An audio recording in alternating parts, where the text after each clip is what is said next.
Hello guys, welcome back to my YouTube channel. So जो इस channel पे नए आए हैं उनके लिए हे गाइस, मैं हूँ आपकी अपनी राइटर शिल्पी। ये what I expect from you? क्या like, share, comment, subscribe. Now watch my video. तो गाइस, जैसा कि आप सब जानते ही हैं कि आज हमारे लिए कितना बड़ा दिन है। आज के दिन हमारे देश को आज़ादी मिली थी। तो सबसे पहले मैं आप सबको बोलना चाहूँगी हैप्पी इंडिपेंडेंस डे। तो गाइस, आज मैं आप सबके लिए लाई हूँ कुछ ऐसे फैक्ट जिनकी हमें नॉलेज नहीं है। हम भारतवासी तो हैं, लेकिन हमें अपने भारत की पूरी नॉलेज नहीं है। पूरी नॉलेज तो यहाँ तक कि मुझे भी नहीं है, बट कुछ फैक्ट मैंने जो सर्च किए हैं वो मैं आप सबके साथ शेयर करना चाहूँगी। तो चलिए मैं आप सबके साथ फैक्ट शेयर करती हूँ। तो गाइस, फैक्ट नंबर वन मैं आप सबको बताना चाहूँगी कि आज हमारा जो करंट टाइम आप नेशनल फ्लैग देख रहे हैं वो कुछ यूँ है, जबकि रियलिटी ये नहीं है। हमारा नेशनल फ्लैग स्टार्टिंग से कुछ यूँ था। तो आप जो करंट टाइम का नेशनल फ्लैग है और जो हमारा पास्ट टाइम का नेशनल फ्लैग है, आप उसमें देख ही सकते हैं उसके पिक्चर्स में कितना डिफरेंस है। तो गाइस, मेरा जो पहले का हमारा जो नेशनल फ्लैग था उसमें ये चरखा बना हुआ था, और जबकि जो हमारा अब नेशनल फ्लैग है उसमें अशोक चक्र डिज़ाइन किया हुआ है। तो अब आप सब जान ही गए होंगे कि हमारा नेशनल फ्लैग पहले कैसा था और अब कैसा है। तो गाइस, फैक्ट नंबर सेकंड मैं आप सबको अब बताना चाहती हूँ कि हमारा जो नेशनल फ्लैग है उसका वर्जन जो आप अभी देख रहे हैं, तो इस वर्जन को कब, किसने और कहाँ बनाया। तो मैं आपको बताती हूँ, ये पिंगाली वेंकैया ने बनाया था। अब आपके माइंड में क्वेश्चन आ रहा होगा, पिंगाली वेंकैया ने कहाँ बनाया, कब बनाया। तो मैं आपको बताती हूँ, पिंगाली वेंकैया ने इसको बेसवाड़ा में 1921 में बनाया था। फैक्ट नंबर 3, तो अब मैं आप सबको बताना चाहती हूँ कि ये नेशनल फ्लैग हर कोई नहीं बना सकता है। इसको हर कोई सप्लाई नहीं कर सकता है, प्रोड्यूस नहीं कर सकता है, क्योंकि ये नेशनल फ्लैग का लाइसेंस बनता है और लाइसेंस हर कोई नहीं बनवा सकता है। ये लाइसेंस खादी डेवलपमेंट और ब्लेज इंडस्ट्रीज़ इनको ही मिला था, जो सप्लाई कर सकते हैं इस नेशनल फ्लैग को और प्रोड्यूस कर सकते हैं। फैक्ट नंबर 4, जो कि आप सबको सोच के हैरान हो जाएंगे। जो फैक्ट नंबर 4 मैं आपको बताने जा रही हूँ कि फर्स्ट इंडिपेंडेंस डे पर हमारे पास नेशनल एंथम नहीं था। जी हाँ, हमारे पास फर्स्ट इंडिपेंडेंस डे पे नेशनल एंथम नहीं था, जो कि जनगण मन का बंगाली वर्जन लिखा गया था 1911 में, और उसको एडॉप्ट किया था नेशनल एंथम के तौर पर 1950 में। फैक्ट नंबर 5, जो मैं आपको बताने जा रही हूँ कि इंडिपेंडेंस डे पर, फर्स्ट इंडिपेंडेंस डे पर महात्मा गांधी जी हमारे सेलिब्रेशन में शामिल नहीं थे, क्योंकि वो बंगाल में जो हिंदू मुस्लिम की लड़ाई चल रही थी उसके लिए उन्होंने व्रत रखा हुआ था, इसलिए वो हमारे फर्स्ट इंडिपेंडेंस डे पर सेलिब्रेशन में शामिल नहीं हो पाए थे। फैक्ट नंबर 6 में मैं आपको बताना चाहती हूँ कि लॉर्ड माउंटबेटन, जिनको फोर्स किया जा रहा था इंडिपेंडेंस डे सेलिब्रेशन अटेंड करने के लिए इंडिया और पाकिस्तान में, अब उनको फोर्स किया गया तो उन्होंने एक ही दिन कैसे दोनों जगह सेलिब्रेट करते, इसलिए उन्होंने 14 अगस्त को पाकिस्तान में सेलिब्रेट किया और 15 अगस्त को इंडिया में अटेंड किया सेलिब्रेशन। फैक्ट नंबर 7, क्या आपको पता है कि कि हमारे भारत के साथ साथ 3 और ऐसे देश हैं जो एक साथ इंडिपेंडेंस डे सेलिब्रेट करते हैं, या फिर आप ये भी बोल सकते हैं कि हमारा भारत इन 3 देशों के साथ और अपना इंडिपेंडेंस डे शेयर करता है। तो आइए जानते हैं वो भारत के अलावा और कौन से 3 देश हैं जो हमारे साथ एक ही डे इंडिपेंडेंस डे सेलिब्रेट करते हैं। दूसरा, पहला तो हमारा भारत ही है, आप समझ ही गए होंगे, और दूसरा है वो है साउथ कोरिया।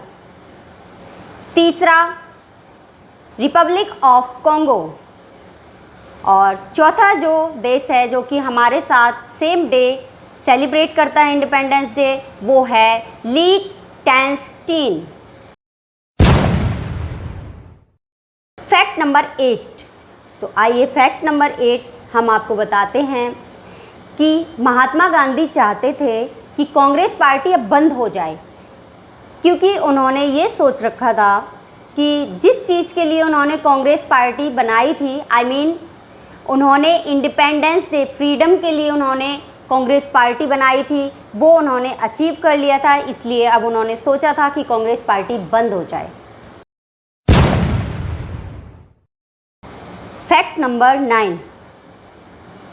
क्या आपको पता है गोवा पहले एक पोर्टुगीज स्टेट था जब हमारा इंडिया आज़ाद हुआ था, फिर हमारे इंडियन यूनियन का हिस्सा बना था वो 1961 में। Fact number 10।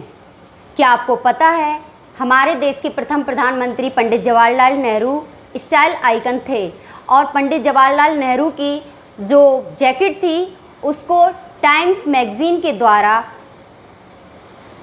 Global fashion trending में लिस्ट किया गया था, और साथ ही बोज मैगज़ीन में उनको फीचर किया गया था।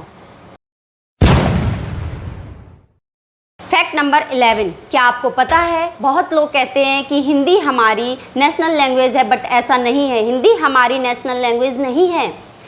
हमारे भारत की पहली ऑफिशियल लैंग्वेज के तौर पर इसको चुना गया था 1949 में।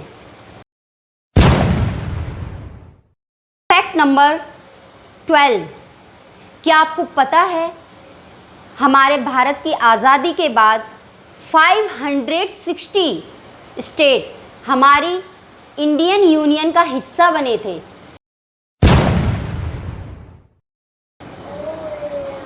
Fact number 13। मैं आपको बताऊंगी कि हैदराबाद, क्या लगता है आपको, हैदराबाद हमारे देश में पहले से ही शामिल था? नहीं, हैदराबाद हमारे देश की आज़ादी के बाद आखिरी हिस्सा बना था हमारी भारतीय यूनियन का। Fact number 14। क्या आपको पता है इंडिया और पाकिस्तान के बीच जो बॉर्डर खड़ा हुआ है वो किसने खड़ा किया? उसको कैसे वहाँ पे खड़ा किया गया? पहले हमारी इंडिया और पाकिस्तान के बीच में कोई बॉर्डर नहीं था, उसको एक ब्रिटिश लॉयर ने ड्रॉ किया था। उसके बाद उसको एक ड्रॉप के तौर पर उसको खड़ा किया गया। पता है आपको उस ब्रिटिश लॉयर का नेम क्या है? उसका नाम सर सिरिल रैडक्लिफ था। क्या आपको पता है 1975 में सिक्किम 22nd स्टेट थी जो कि हमारी इंडियन यूनियन का हिस्सा बनी थी। इससे पहले सिक्किम हमारी इंडियन प्रोटेक्टोरेट थी।